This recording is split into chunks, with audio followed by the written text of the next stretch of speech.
Senang boleh ketemu lagi minggu ini ya. Sama-sama di tempat ini. Mungkin musiknya sederhana gitu kan. Kita nyanyinya WL-nya nggak ada singer, nggak ada hingar-bingar.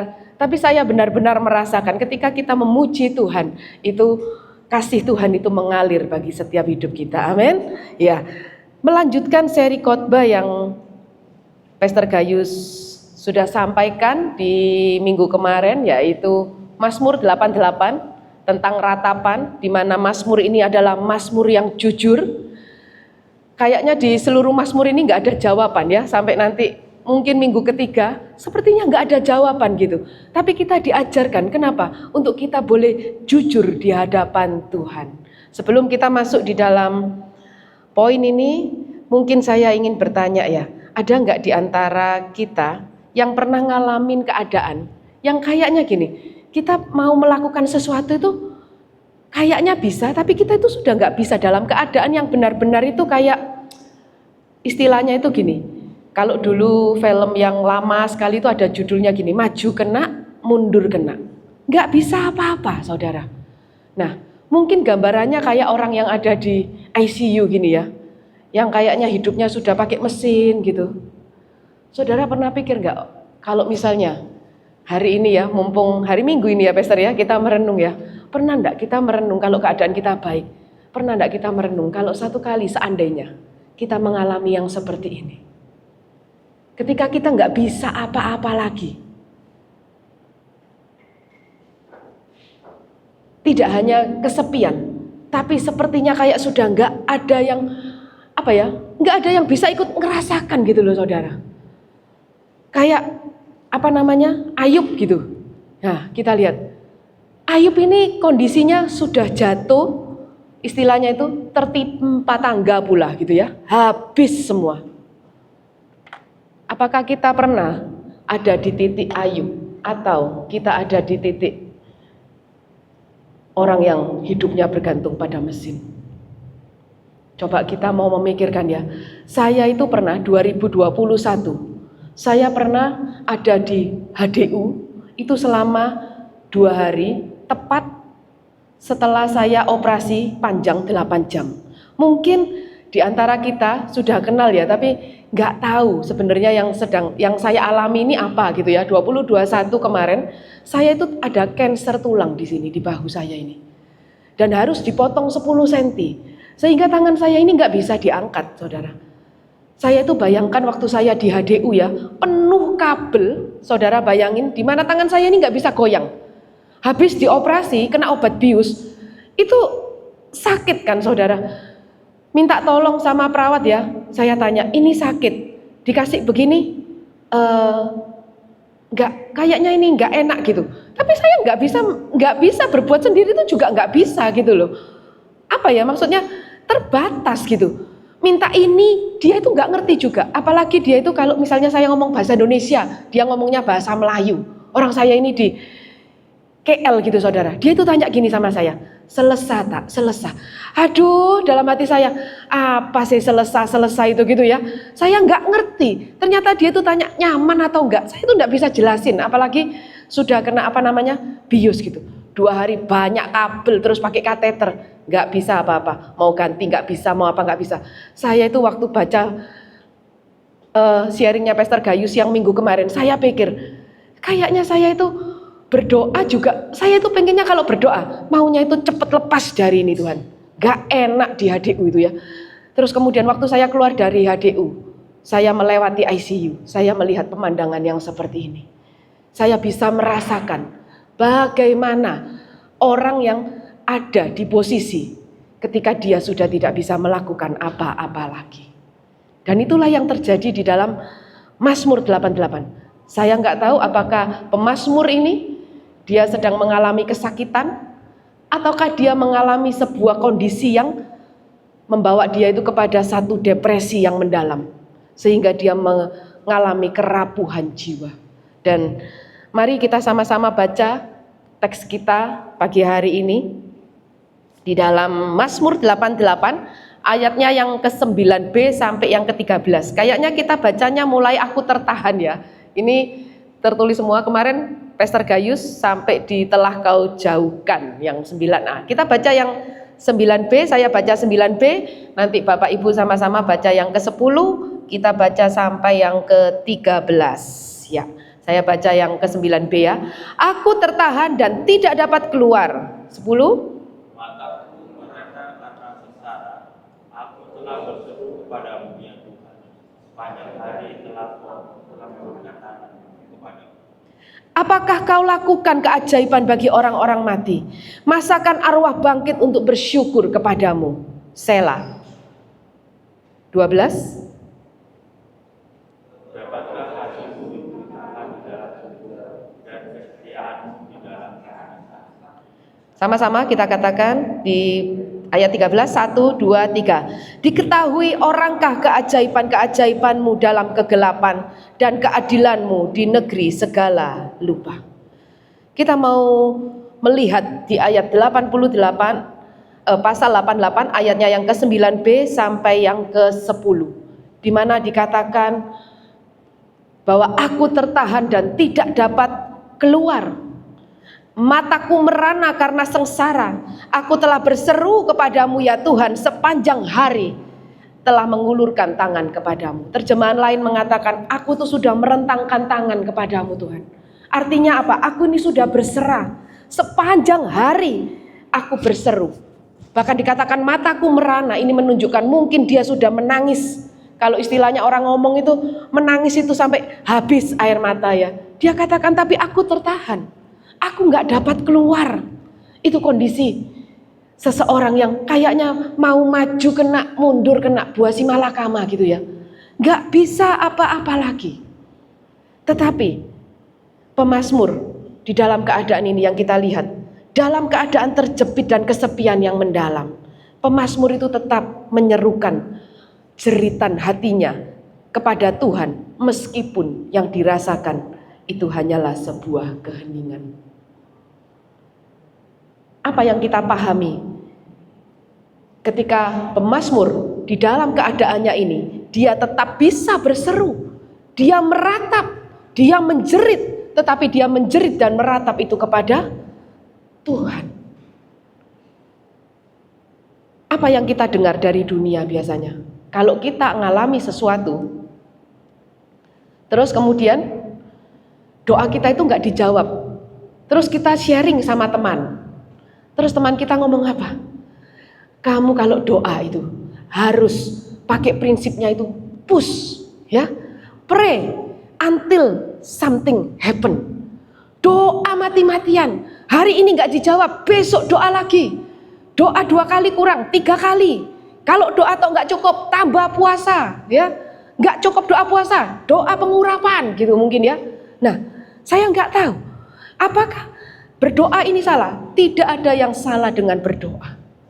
Tetapi yang sering kali ketika kita berdoa until something happen, itu adalah yang kita minta adalah sesuai dengan keinginan kita. Yang terjadi itu yang kita mau. Saudara tahu kalau kita ingat berapa minggu lalu yang Pastor Hatta sharing tentang doa, saya itu ingat sampai saudara. Jadi gini, kalau Om Jin saja nggak berani loh mengabulkan permintaan. Saya itu ingat, iya ya, kalau saya minta Om Jin itu wajah saya kencang, nggak perlu operasi gitu ya. Om Jin, bahkan Om Jin itu loh nggak berani melakukan. Kenapa? Karena itu buatan Tuhan. Kalau kita menua itu sudah ya di dalam proses penuaan. Saya ingat-ingat sama Pastor Hatta, makanya jangan minta ganteng ya. Om Jin itu loh nggak bisa lakukan itu. Kita itu seringkali kalau minta doa maunya sesuai dengan keinginan kita. Tidak salah dengan pray until something happen.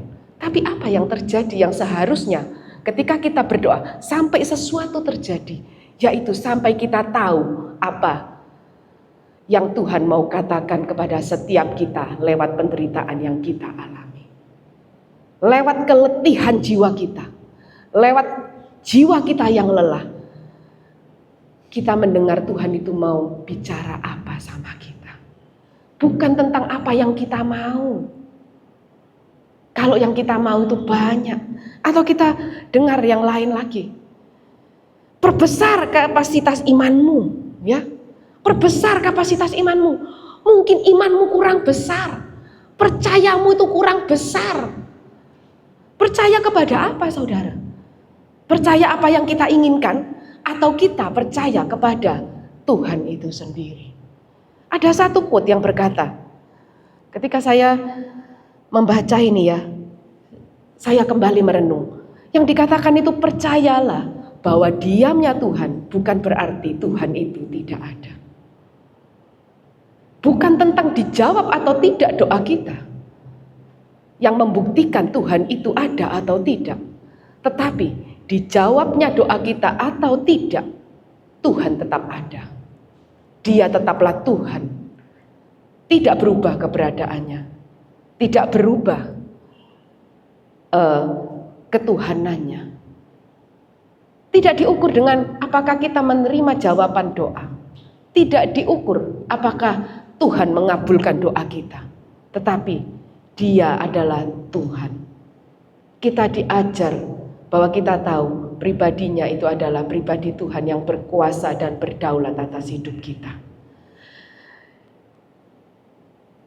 Dan seharusnya iman yang sejati adalah iman yang tetap berseru dalam kegelapan dan keheningan. Karena iman sejati bukanlah tentang apa yang kita percayai, tetapi kepada siapa kita percaya. Iman sejati itu bukan tentang apa yang kita percayai. Iman kita itu bukan pada iman kita yang kita mau, tapi kepada siapa kita mau percaya. Kita ingat cerita Daniel 3:17-18. Dikatakan ketika Sadrak, Mesak, Abednego disuruh menyembah patung Nebukadnezar, Sadrak, Mesak, Abednego tidak melakukan itu. Dan ketika ada orang-orang yang iri, kemudian dilaporkan dia kepada raja, dia mau dimasukkan ke dalam api. Apa yang dia katakan? Jika Allah yang kami puja sanggup melepaskan kami, maka Ia akan melepaskan kami dari perapian yang menyala-nyala itu, dan dari dalam tanganmu ya raja. Tetapi seandainya tidak, hendaklah Tuanku mengetahui ya raja, bahwa kami tidak akan memuja dewa Tuanku dan tidak akan menyembah patung emas yang Tuanku dirikan itu. Tidak mudah, saudara. Harus dimasukkan ke dalam perapian yang menyala-nyala. Tetapi ketika saya melihat Mazmur 88, saya kembali melihat juga bagaimana ketika Daniel, Sadrak, Mesak dan Abednego, ketika dia disuruh menyembah, dia katakan apa? Kalaupun Tuhan tidak menolong, dia tidak akan menyembah yang lain. Karena dia tahu siapa Tuhan yang dia sembah, siapa Tuhan yang dia percaya. Dan di dalam keheningan, Tuhan itu memberikan kepada setiap kita itu ruang pembentukan. Untuk apa, saudara? Yang pertama itu untuk menyadarkan kebergantungan kita kepadanya.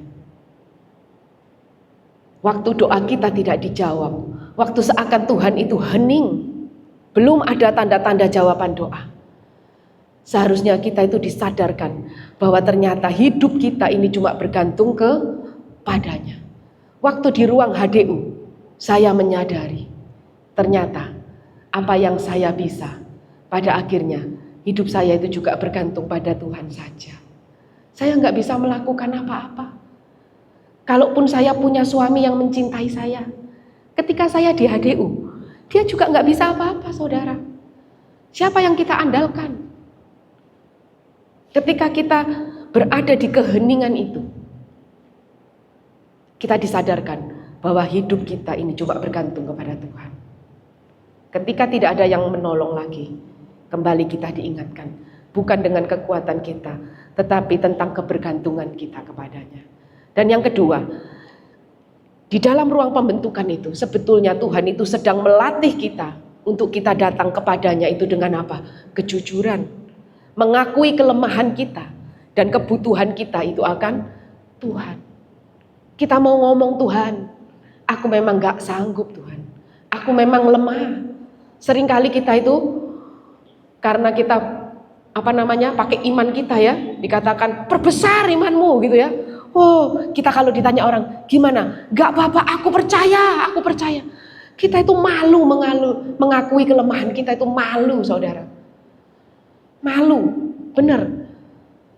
Waktu saya dioperasi, sebelum dioperasi ya, saya itu kayaknya itu nggak apa-apa gitu.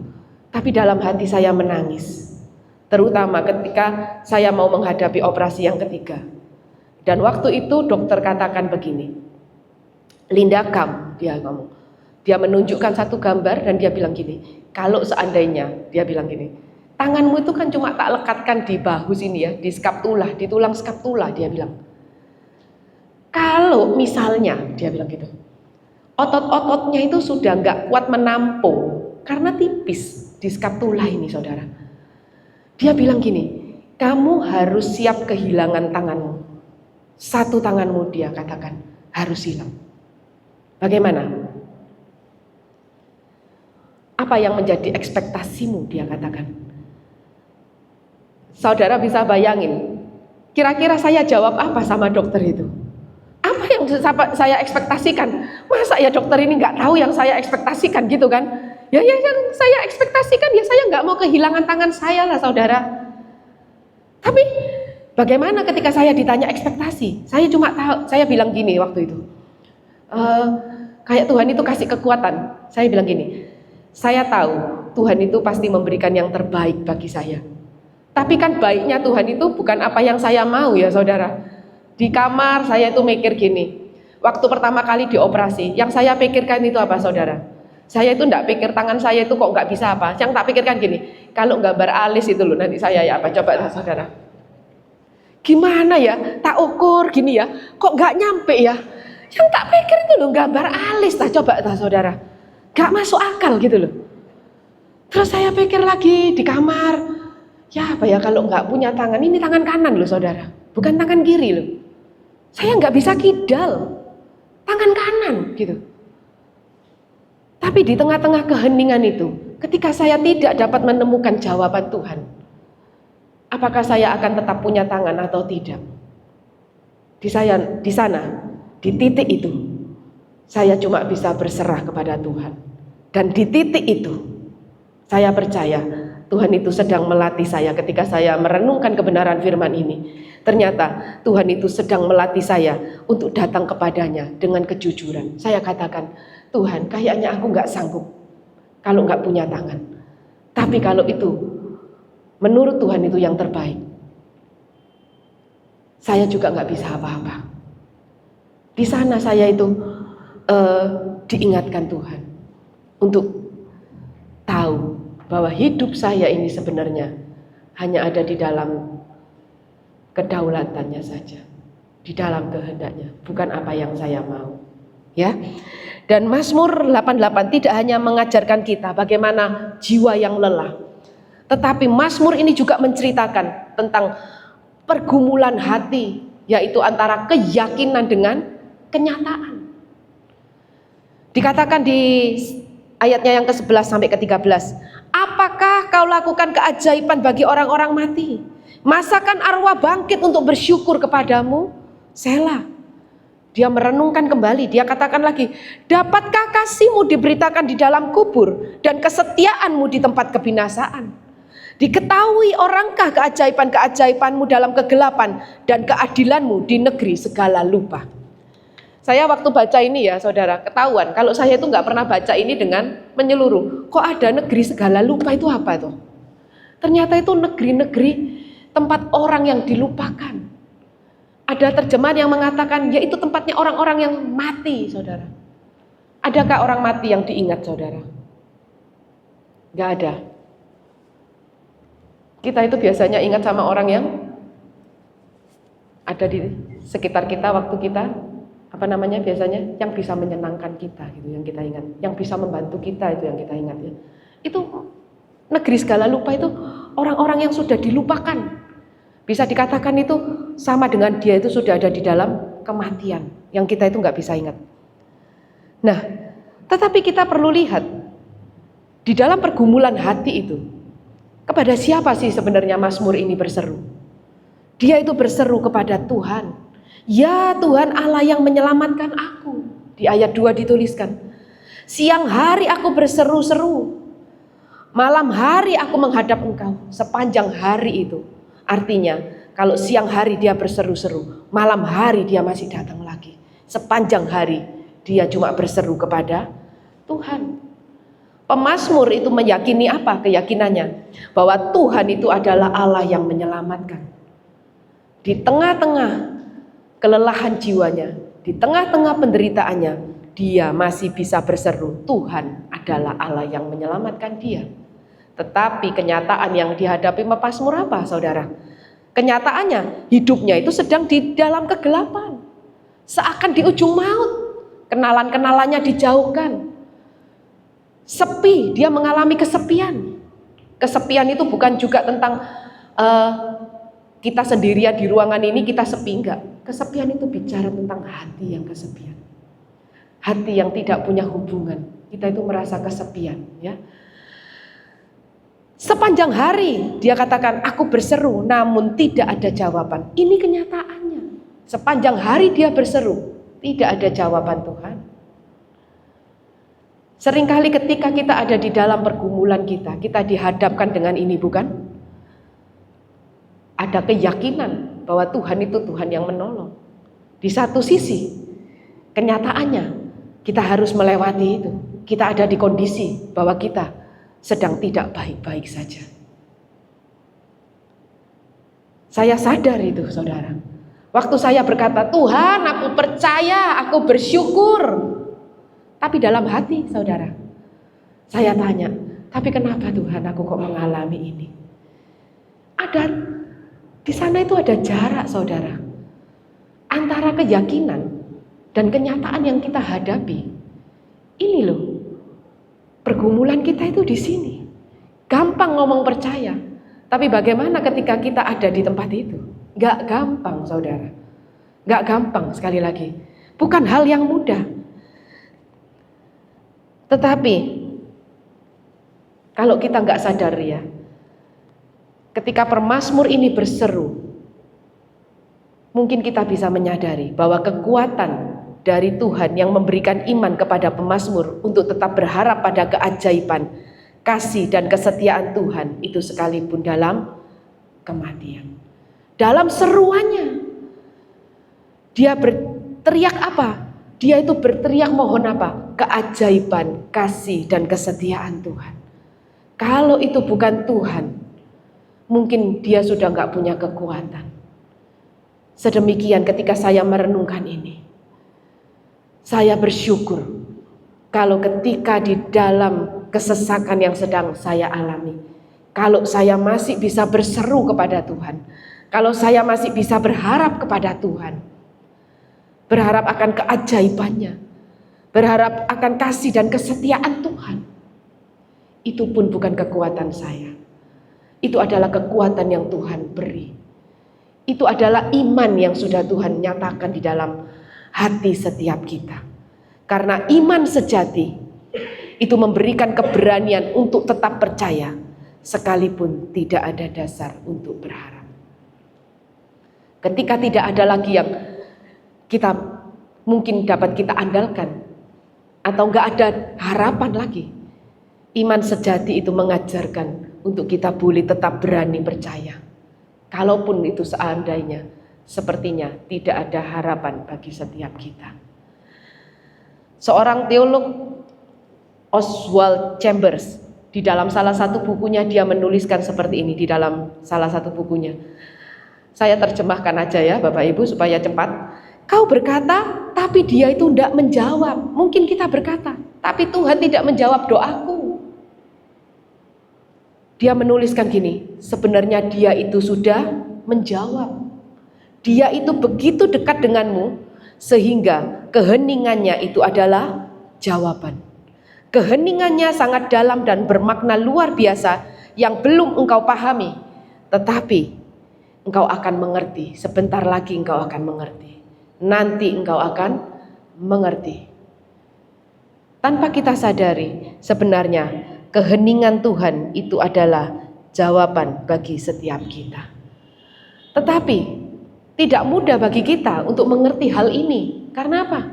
Karena dunia itu berkata, kalau Tuhan ada, mengapa ada banyak penderitaan? Kalau Tuhan itu baik, Tuhan katakan, kalau aku baik, kalau aku ikut Tuhan, kalau aku melayani, maka kita akan dijauhkan dari segala sakit, penyakit, mara bahaya, dan penderitaan, gitu ya. Yang kita tahu itu, ikut Tuhan, supaya kamu tuh enggak susah. Ikut Tuhan itu senang, manise, ya. Ada lagu, jalan bersama dia itu sungguh manise. Kayaknya, Pak, kalau ikut Yesus pokoknya manis terus gitu ya. Apa benar ya? Ternyata enggak, saudara.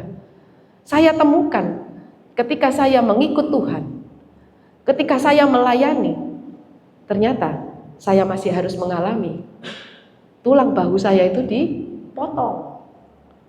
Dan ketika saya nggak bisa angkat ini ya, ketika saya sudah menerima keberadaan saya, yang bingung itu teman-teman saya, saudara.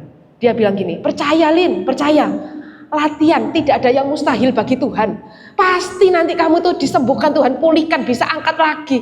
Saya katakan, tidak bisa. Ototnya itu sudah dipotong, ini loh nggak ada penggeraknya.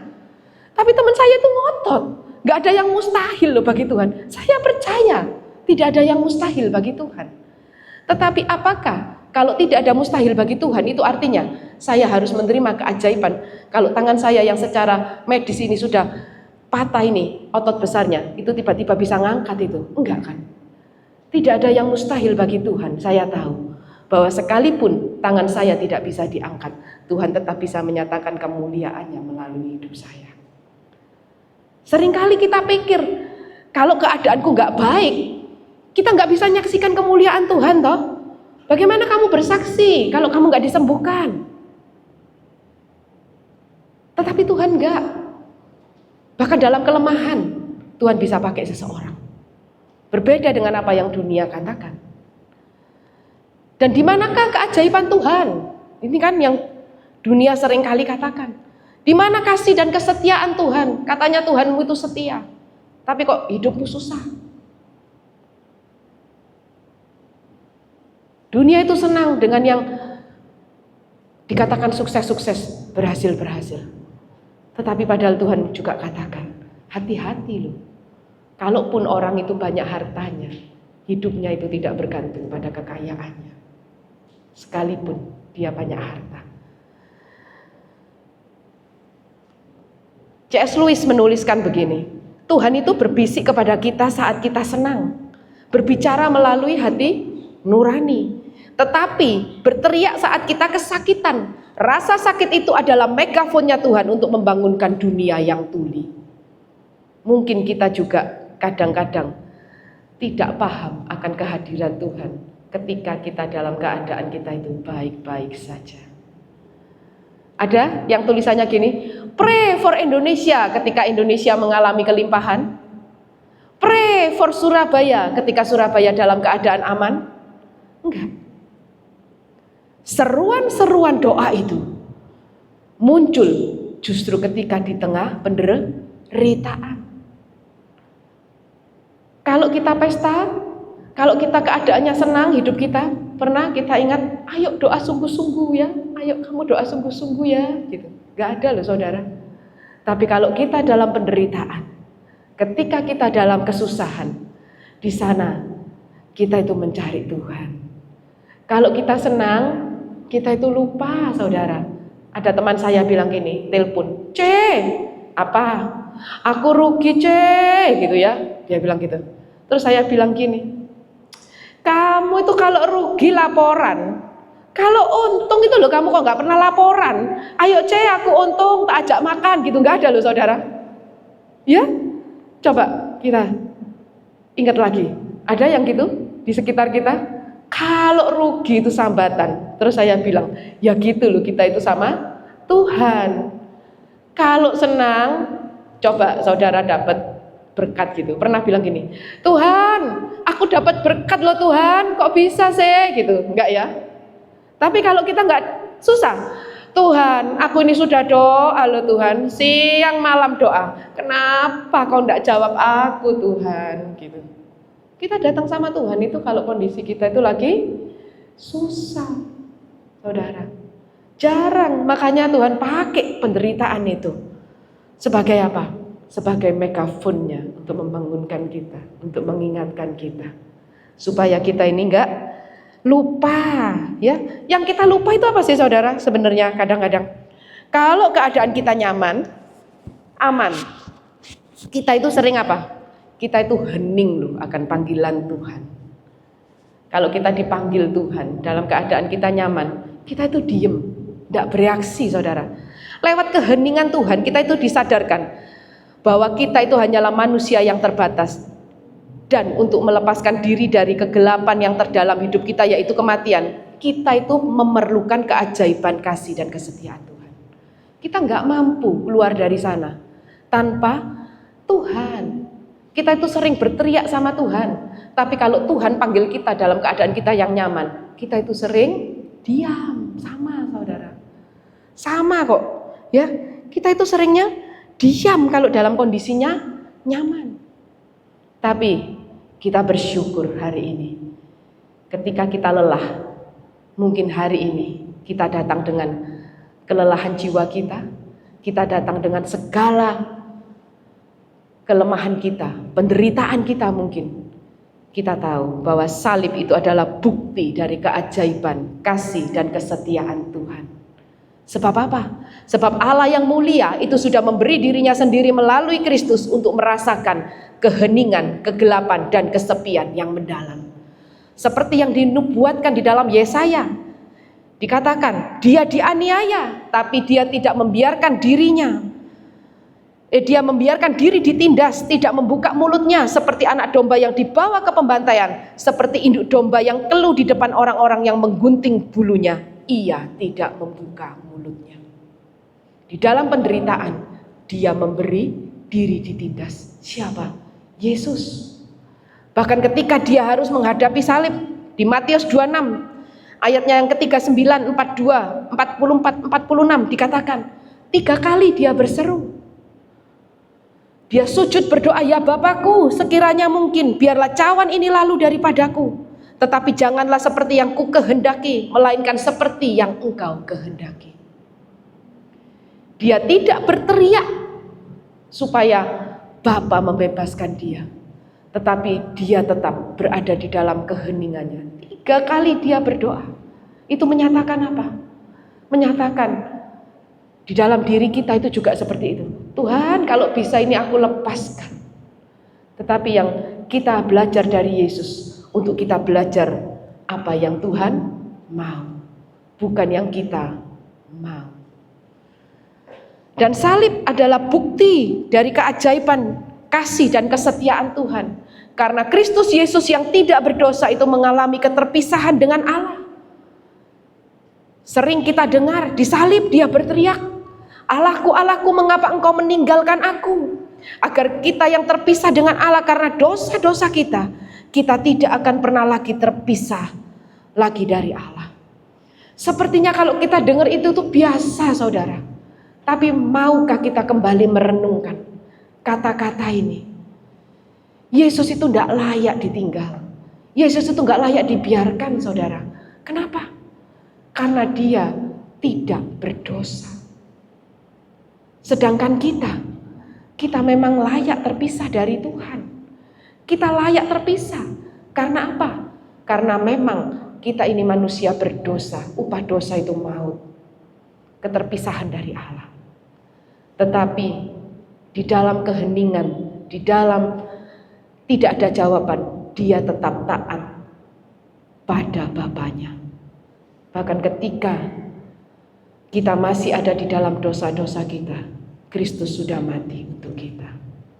Dia mau rela mengalami keterpisahan itu. Supaya apa? Supaya kita tidak lagi terpisah. Dan yang ketiga, kematian Kristus di salib itu adalah bukti keajaiban kasih dan kesetiaan Tuhan yang sejati. Kalau di ujung kematian kita berseru untuk pertolongan Tuhan, di ujung kematian Kristus meneriakkan pengampunan. Bapakku, ampunilah mereka, karena mereka tidak tahu apa yang mereka berbuat. Bahkan melalui kematian, Kristus itu menyatakan pertolongannya untuk menyelamatkan kita dari maut. Ketika dia turun ke dalam kematian, dia mengabarkan Injil, dia membebaskan tawanan. Justru di dalam kematian, melalui kematian, dia berkata, aku mengasihimu, aku mencintaimu. Ini adalah bukti kalau hari ini kita mengalami penderitaan, kalau kita ada di dalam satu kesesakan, biarlah kita selalu mengingat akan salibnya. Salib itu adalah bukti dari keajaiban, kasih dan kesetiaan Tuhan. Hari ini saya tahu, Tuhan, mungkin tangan saya sudah tidak sempurna, tetapi saya percaya ada banyak hal yang masih saya dapat kerjakan, sekalipun saya kehilangan tangan saya. Karena Tuhan tidak terbatas untuk memakai hidup saya. Saya tahu, kalau melalui proses ini, hari ini saya boleh ada berdiri di depan saudara. Ini adalah bukti dari keajaiban, kasih dan kesetiaan Tuhan. Mungkin tanpa melalui proses itu, hari ini mungkin saya juga tidak ada di tempat ini. Tapi saya percaya, Dia bisa pakai kesesakan kita itu untuk memuliakan namanya. Sama-sama kita bangkit berdiri. Kita mau merenungkan hari ini bagi setiap kita yang mungkin hati kita sedang lelah, doa siang malam, air mata kita pun mengering, tapi sepertinya jawaban doa itu tak kunjung datang. Ingatlah bahwa keheningan Tuhan bukan berarti ketidakhadiran Tuhan. Mazmur Daud mengatakan, kemanakah aku dapat pergi menjauhi roh-Mu ya Tuhan? Kalau aku mendaki ke langit, Engkau ada di sana. Bahkan kalau aku pun menaruh tempat tidurku di dunia orang mati, Engkau juga ada di sana. Bahwa kegelapan itu tidak dapat menggelapkan Tuhan. Bahwa di dalam gelap terang Tuhan itu tidak dapat digelapkan. Kegelapan tidak dapat menguasai terangnya. Salib itu adalah bukti bahwa Kristus tidak pernah menyerah untuk menyelamatkan kita. Dan bagi kita yang ragu-ragu, apakah benar Tuhan itu mengasihiku? Kalau Tuhan mengasihiku, seharusnya Tuhan cepat-cepat jawab doaku. Sekali lagi kita diingatkan, pandang salibnya. Di sana kita melihat bukti kasih yang terbesar yang Dia nyatakan di salib. Dan iman sejati bukanlah tentang seberapa besar iman kita, tetapi kepada siapa kita berseru, bahkan ketika kita meragukan iman kita. Sebab Kristus telah menyatakan dirinya dalam keheningan untuk memberi kita kekuatan dan kepastian pengharapan. Roma menuliskan, apa yang dapat memisahkan kita dari kasih Kristus? Kalau hari ini kita mengalami kesesakan, penganiayaan, kita ditinggal, mungkin kita ditindas, yang harus kita ingat bahwa tidak ada yang dapat memisahkan kita dari kasih Kristus. Amin. Kita mau berdoa. Bersyukur Tuhan buat kasih-Mu, bersyukur buat keajaiban-Mu Tuhan, kasih dan kesetiaan-Mu yang sudah Tuhan nyatakan di salib. Bagi setiap kami Tuhan yang hari ini kami datang dengan kesesakan kami, biarlah kami diingatkan Tuhan, bahwa di dalam keheningan kami diajarkan untuk kami boleh tetap menyadari bahwa hidup kami ini hanya bergantung kepada Tuhan. Dan kami dilatih Tuhan untuk kami boleh datang kepada Tuhan dengan segala kejujuran hati kami.